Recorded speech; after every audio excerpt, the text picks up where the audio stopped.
అధ్యక్ష, మొదటి ప్రశ్నకి సమాధానం అవునండి. రెండో ప్రశ్నకి సమాధానం అనుబంధం 1లో వివరాలు ఉన్నాయి. మూడో ప్రశ్నకి సమాధానం అన్ని ప్రభుత్వ పాలిటెక్నిక్స్లో ఉన్న క్రిటికల్ ఇన్ఫ్రాస్ట్రక్చర్ మొత్తం మేము రీఅసెస్ చేస్తాం జరుగుతుంది. ఆ పనులని ఫేజ్ మేనర్గా మేము పూర్తి చేస్తాం. అతిథి గారు. ధన్యవాదాలు అధ్యక్ష. ఏపీ మీరు ఎడ్యుకేషన్ మినిస్టర్ అయిన వెంటనే ఏపీ మళ్ళీ ఊపిరి అనేది పీల్చుకుంటుంది అధ్యక్ష.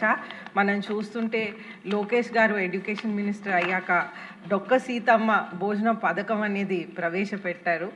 అయితే ఇది ప్రత్యేకంగా మనం చూస్తుంటే పిల్లలకి, ఇంటర్మీడియట్ పిల్లలకి ఆకలి తీర్చే పథకం.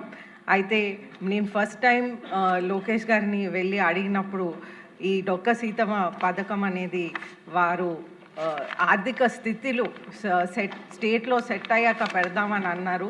కానీ ఆర్థిక స్థితి ఇంకా కష్టకాలంలో ఉన్నప్పటికీ కూడా ఆ పథకం అనేది ప్రవేశపెట్టారనేది ప్రత్యేకంగా మీ ద్వారా ధన్యవాదాలు అనేది తెలుపుతా ఉన్నాను. అదేవిధంగా ఎడ్యుకేషన్లో ఎన్నో మైల్ స్టోన్స్ అనేది మనం చేసాం. బుక్స్ అవనివ్వండి, యూనిఫామ్స్ అవనివ్వండి, సిలబస్ అవనివ్వండి, షైనింగ్ స్టార్స్ కూడా మనం పెట్టున్నాం.